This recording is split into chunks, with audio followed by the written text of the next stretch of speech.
Okay, if we could, we're gonna, just to give Gina plenty of time so we can visit about the budget, we're gonna move. I can't hear. I don't know how to remedy this. I have no idea. Chuck, there's only so much we can do. So we're gonna go ahead and go forward. What we're gonna do is we're gonna move item B, personnel, up to the first on the agenda and move the proposed budget, FY 2022 budget, to second so that we can have a visit with Gina. And so at this point, we are in item B, personnel.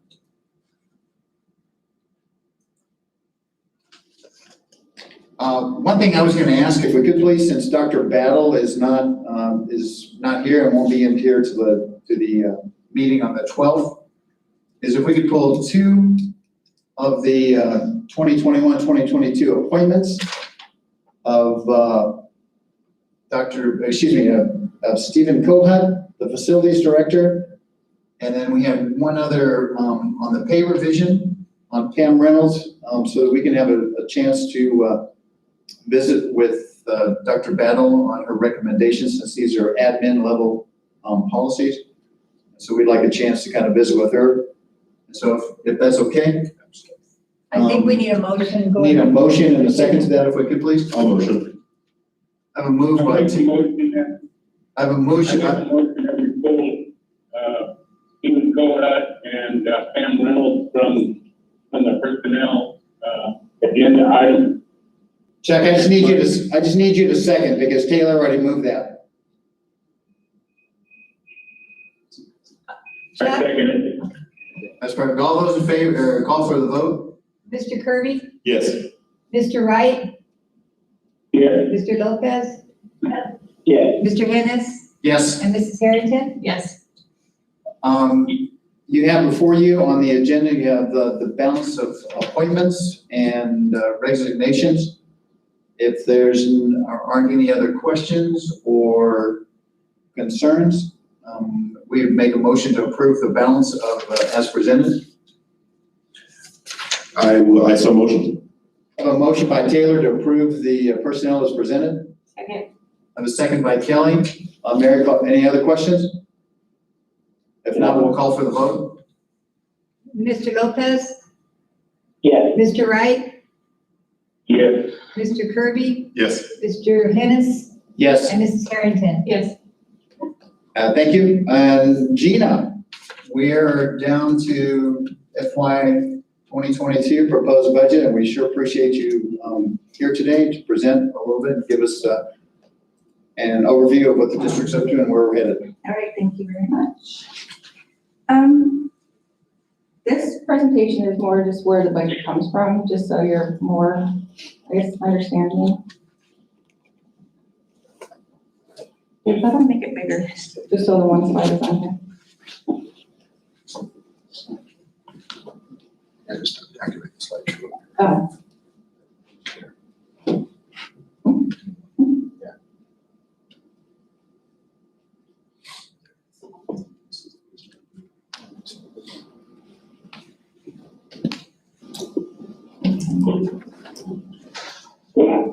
Okay, so how the budget is created, it's set by the state legislature. I'm sorry? It's his dog.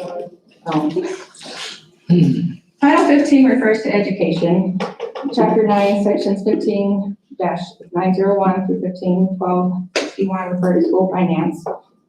The legislature has required that ADE, which is Arizona Department of Education, and the Auditor General work together to get the rules out, and they hand it down to the districts, and that's what we follow, is the USFR. Where do revenues come from? Our major funding is through local taxes, property taxes, and we have federal impact aid, state equalization, county equalization, our state grants, federal grants, and then cash funds. There's different categories that we spend monies from. Our main one is maintenance and operation. We have unrestricted capital outlay, which is also known as DAA, classroom site fund, instructional improvement fund, and that's actually where we pay our intervention is from. Federal and state projects, bond funds, agency funds, fiduciary funds, and our special revenue funds. Special revenue funds are those associated with auxiliary tax credit donations, student activities. Fiduciary funds are funds that we hold like in a trust for staff benefits, like a 403B, for example. Then expenditures are limited by fund types. There's M&O, which is basically your operational side of things, salaries, benefits, supplies, utilities, maintenance and repairs, travel and PD. Then we have our capital funds, which is furniture, equipment, vehicles, and anything related to technology for hardware and software. Then breaking it down even more, funds are divided into 4 programs. You have your regular education, special education, CTE, and transportation. When it comes down to the budget, it's actually based on a very structured formula, and it's heavily dependent on our ADM. So, to be enrolled with us. Gina, and our ADM is 3,500, 36. We're about 30, well, we ended around 33 past year. So, and then I think that's what we're building our budget on this year, but we're hoping that we're back up to 6 like it was pre-COVID. ADM is your average daily membership, and that's your number of students enrolled, including fractional and non-fractional and full-time students minus the time that they've withdrawn if they have. Distance learners are classified as AOI students. Typically, we receive a 5% funding decrease, but my understanding is for fiscal year 22, we will be fully funded up to 50% of our students. Arizona State Legislature sets up school finance systems, and they provide equal dollars, and this is known as equalization. And that's just making sure that all districts are funded properly and equitably. I said that correctly. There's some districts that are in, lower assessed valuation areas or poverty. So this helps give everybody equal funding.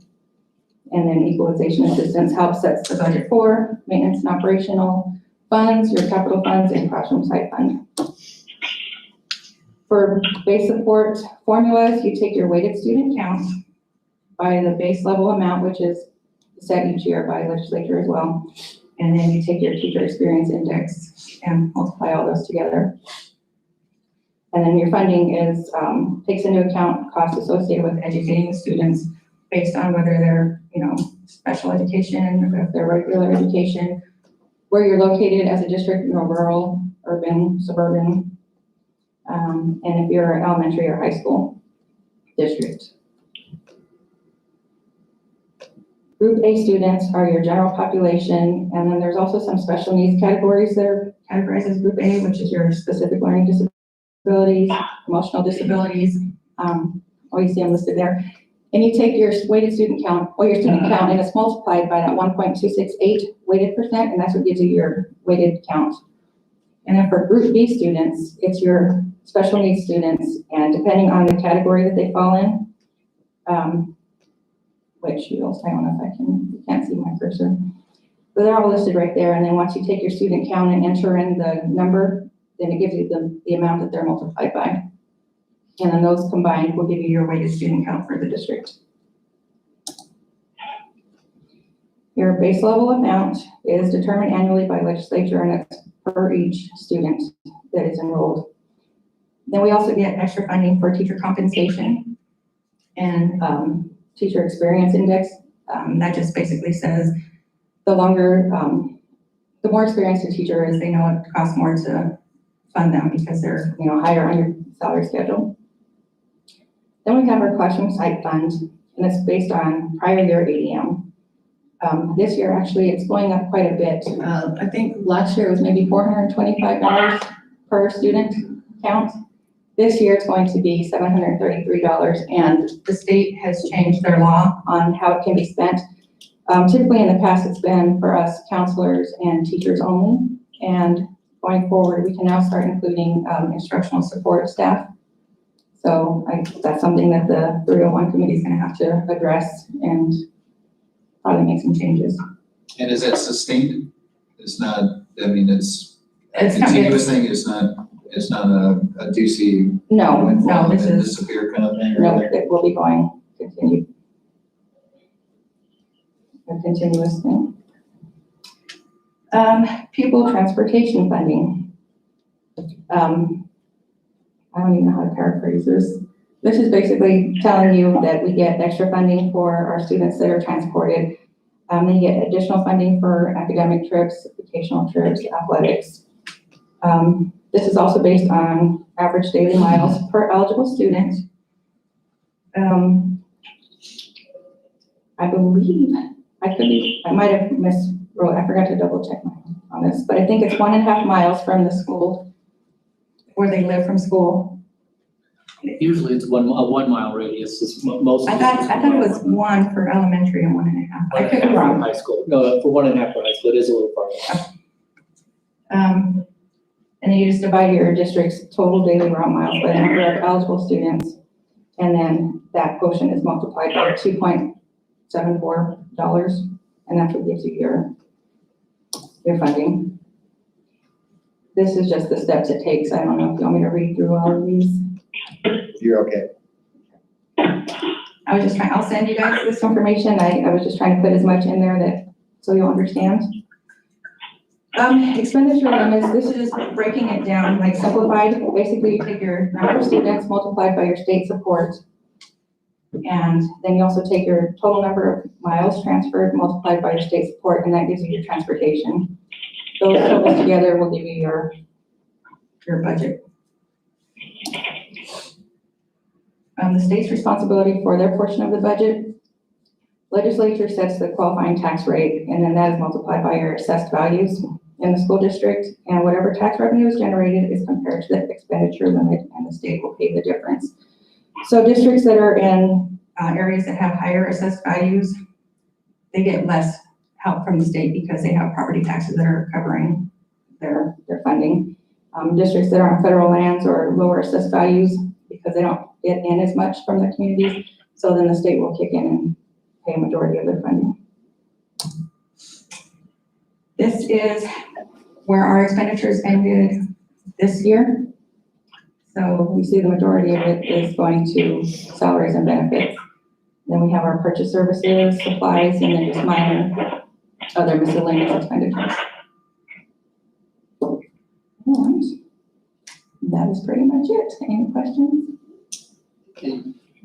Gina, just one question on that, where essentially 50% of the pie goes to salaries? Correct. And do you break that down even further for admin and all others, or I could, if that's what you're interested in, I could. would that be good, just so we kind of had a. I can have it on the next board meeting. Mhm. Anything else? You're gonna kind of, I'll go over the budget next. yeah, perfect, Are thanks. you guys ready for a quiz first? I'm going to talk about. I'm just kidding. You'll know when the eyes start to glaze, so that's not a problem. Okay, so when we do the budget, you guys have it up on your screens. I'm just gonna show you the order that we typically go in.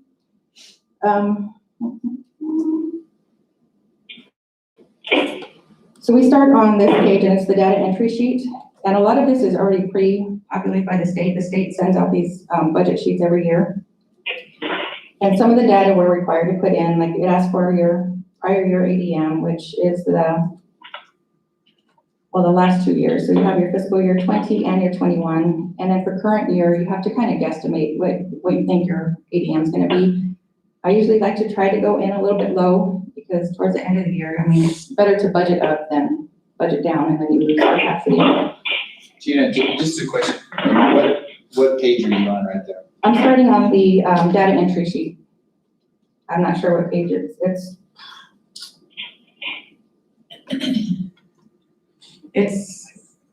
After the summary sheets. So, and after the truth and taxation. we're kind of going out of order. I'm trying to do things in a flow. So This it's is how, page 15?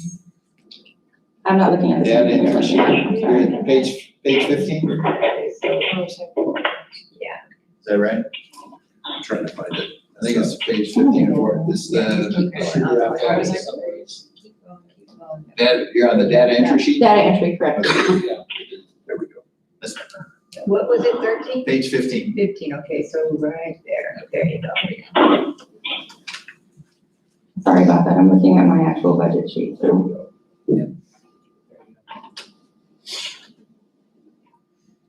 So you see at the top where I was talking about your ADM.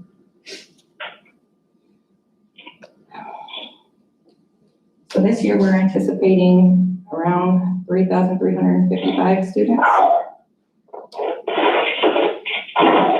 And then the next column is your special needs students. And this is filled out by their disability.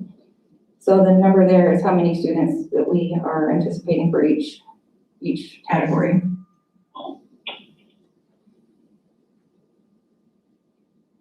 Then if you go down, we get the extra support for teacher compensation. The base level amount is $4,359, but I believe that's going to change. The state was late in setting their budget this year. Normally they have it done by maybe the end of May, beginning of June, but this year they were struggling a little bit and they just barely passed the budget. Maybe Friday or Monday, I'm getting, It's ahead of normal, isn't it? Isn't it usually the 29th or 30th at midnight? or Usually, 11th? yeah, it's midnight on the 29th, so. so they're gonna have to set out new budget sheets. So in September, we'll be doing this again and then we'll have the new formulas, anything that changed as far as funding. So, the budget might change a bit accordingly. You just put in this is our expenditures for our audit. And this is for fiscal year 20's audit. Then the transportation section is just asking for your route miles and how many eligible students. And transportation is based on prior year as well. So this is actual data where we ended off last year. So just as a question, since there wasn't as many miles last year, We went down significantly, but I know the transportation, it's increasing a little bit. The route mileage allowance is going up maybe 3 cents a mile, which is not a lot, but it'll help offset some of that. Then you have your assessed valuations. Our taxes are set by county, so all this comes from, all the information comes from them. Then you have your budget balance carried forward. Right now, it's actually left blank because for budget adoption, it says not to enter anything because we're still actually working in our system this year. We haven't closed out. So by the time we come to probably our May revision, we'll have our actual amount in there. And that's pretty much it for that page. Then after that, if you go over to page 7, It's gonna be 9 probably. I think it'll be 9 because you have 2 pages that don't have what's the? it's one that says calculation of fiscal year 22 general budget limit. So it's number 9. Okay. So the revenue control limit, that's just telling you what your budget is. And then if you go over to the side, under column B, unrestricted capital outlay, we're taking 600,000 out of M&L and moving it to capital because we have a lot of capital projects going on that we will use some of that funding for.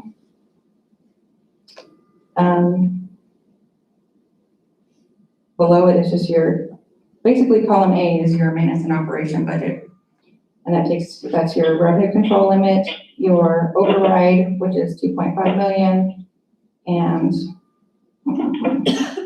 right here, it did bring in our budget balance carry forward, and that's just an estimated number right now. That's gonna change. And then Prop 301 towards, Prop 123 towards the bottom. That whole column will give you your M&O budget, which is $32 million. And I will let you know now that we did have to decrease our budget by about $1 million because of our decrease in student count. So that's why we're hoping that we do get all of our kids back to what it was pre-COVID, because then we'll go ahead and be able to adjust the budget upwards again. So just clarification, you're having to decrease the budget by almost $1 million or $1 million due to less student Less count? students, correct. And then column B, like I said, that's just your district, additional assistance or capital. And just one more time on the budget balance carry forward, just clarify kind of what your notes is, because there's some of that. It's gonna change. That's currently where we are right now, but because we're still, operating in this year, we have until August 30th to close out any, pending invoices. And then at that time, then we'll know what our actual carry forward will be. Okay, so pending invoice, all of the repair on the parking lot, et cetera, or what kind of things will fit into that dollar? Part of that is gonna be paid in this year, and it's gonna be like, it's called construction in progress. So whatever they've completed up until June 30th, will get billed for that portion, and then anything else will get rolled over to next year's budget.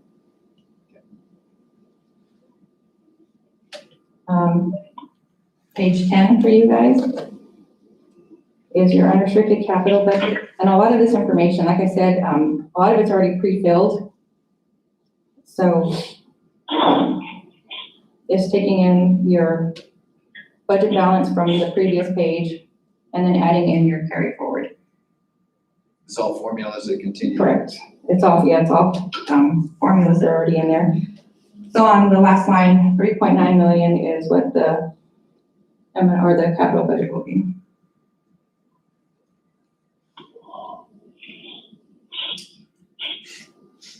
So then that's the information that we enter in, and if you go all the way forward now to maybe page 3, and it should say maintenance and operations M&O fund. This is just where we break down the budget, if you will, and we guesstimate where the expenditures are going to take place.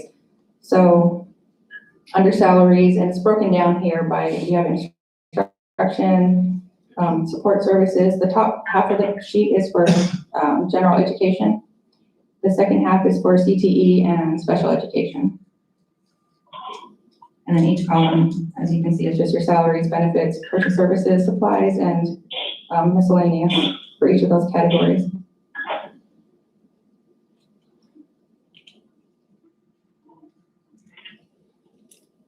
You have any questions on this?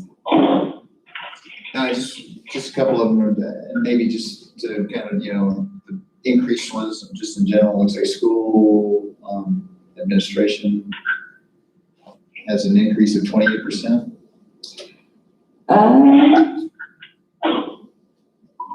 Yes, and when I do this, I usually will go back and look in the prior year and kind of see where we ended off and adjust accordingly. So last year I may have said that we were, I may have put less in the budget line, but we actually spent more in that line. So this year I went and adjusted up to what we actually spent.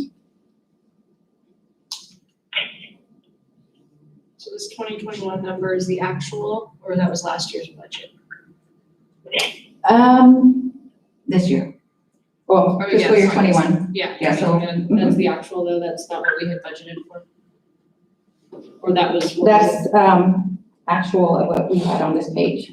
That's not actually where we ended up on our actual expenditures now. Okay, that was my question. And this page right here, like I said, as long as you don't go past the bottom number, like 32 million on the bottom right-hand corner, that's your total budget there. And that's what you don't want to go over. All this other stuff in the middle is just kind of where you're guessing your expenditures are going to take place. It's not anything set in stone. And that's where you're showing that we're going to be $1 million difference between Yes, FY from this year and next 21 year. and 22. Correct.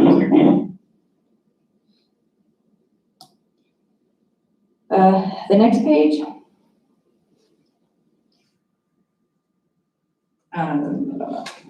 The 4.4 million is just pulling from the prior page, and it's the total dollars that were put in those budget lines for your ESS students, your special needs students. And then the column next to it, which is the budget fiscal year, that's how much we have budgeted for fiscal year 22. I have a question, actually. Sorry, I didn't mean to cut you off. On the prior page, for us, it's page 3. Excuse me, the dropout prevention programs, do we not have any? We don't have an official one. We have interventionists that we kind of use in lieu of that, but we don't have an actual, an official fund 530. The number right there next to each of these, like the 530, 540, those are your, like the fund numbers. We don't get anything for an actual dropout prevention grant or.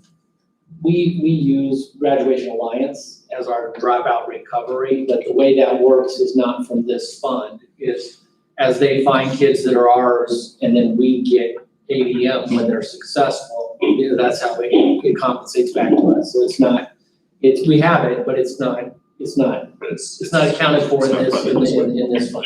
And I can't remember, did we approve that before? Yes. Yes, Yes. so that might be Graduation something that Alliance. Dr. Beebe can Yeah. get you, because it raises a percentage, that's a great question. I was just curious because it's listed there and it was. But the bottom line, the district does have a program with We an have a program.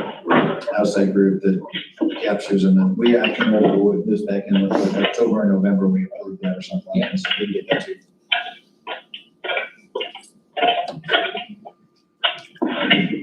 Gina, you're back on. Okay, Sorry. so that's okay. Page 4, like I said, and you'll see a drop in some of these current year columns because of, obviously, of the decrease.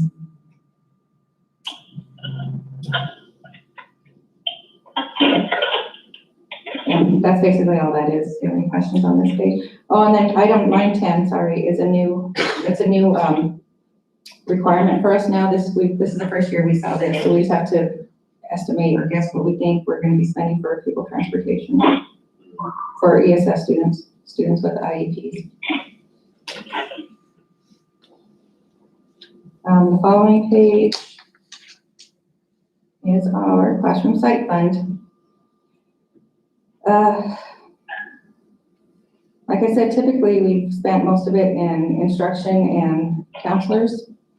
And everything's usually, it's all spent in salaries and benefits. I guess there's some districts that maybe use it for other, like supplies and other purchase services. We've never done that, so we don't budget anything in those columns. And then this year, we will be including student instructional staff in 301 as well. The bottom chart shows that's what gives us our budget. It's our current year. Kind of like what our budget is with our carry forward, I think is what it is, Sharon. Sharon's the one that does this page for me because she takes care of our classroom site fund.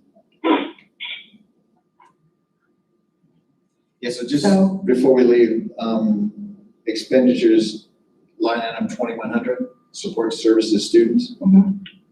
And FYI, if in 2021 is 49,000 and 2022 is 971,000. Correct.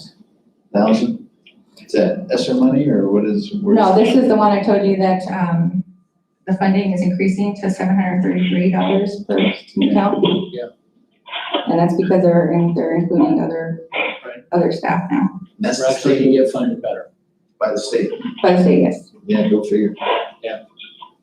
Well, that's been a big push for a lot of districts for a long time to be properly funded for your highest cost students. Was that a non-funded mandate? Is that what we heard for a long time? Is that- Yes, there's a lot of those. That's a lot. Any questions on that page? Okay, so the following page is our unrestricted capital outlay. And again, we just break it down where we think the expenditures are gonna take place, and everything in these columns and the column down beneath has to equal, it can't go over your budget, which is that 3.9 million on the right-hand side.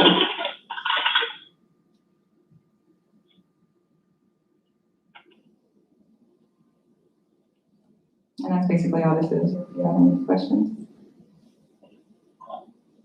The next page, we don't do anything on this page. This is just information that gets pulled from data from the previous pages.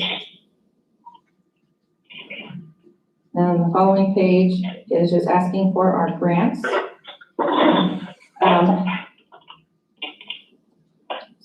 on the left-hand, the left-hand column, we include our budgets, like for what our grants are gonna be. Some of them aren't set yet, so we just kind of go what our current grant is, at this year. When we do our revision, then we will update the amounts of each grant. On the right-hand column, these are our cash balances. For food service, your auxiliary funds, for donations. And student activities and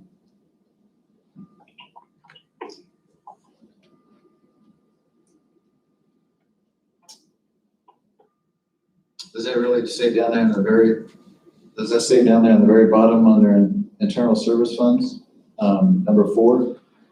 Is that Confucius? oh, Confucius, yes. That's a huge spot.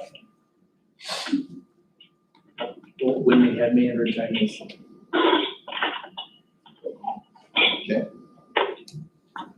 And that actually is everything.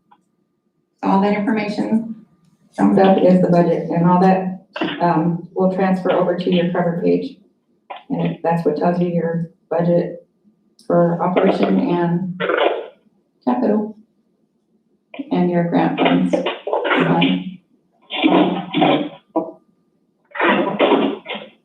So I only had one thing I noticed on would be page 12. Right at the very top where it says attending, the 2020 and the 2021, Summary and page. then the 2022. This page 12 for last year. Yeah, page 12 for us. What is it? Summary page Oh, one. the summary, okay.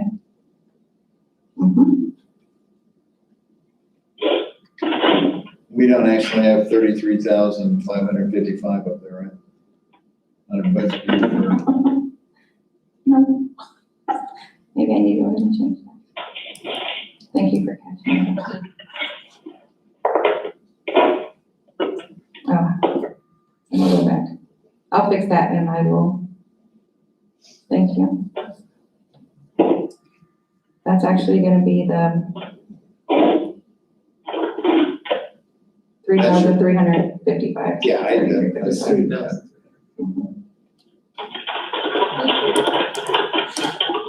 There it is. And that's it. Lots of fun. That's great, and then the balance of there's like 12 pages or 20 pages of notes and different things. Oh, gosh. All the formulas. Those are, yeah, the instructions, like if we have questions, like it gives us direction on what information to put in there. And then, I have a folder here that we pull reports from the state that helps us enter all this data. Okay, anybody, this is just a proposed budget. We will adopt the actual budget on July 12th. It's due before the county by the 19th, is that correct? The 15th. The 15th, sorry. So the 12th, July 12th. And the 13th. Is our board meeting, apologize. 13th would be important, but this is the proposed, so if you have any other changes, et cetera, then you'll get information out to the board.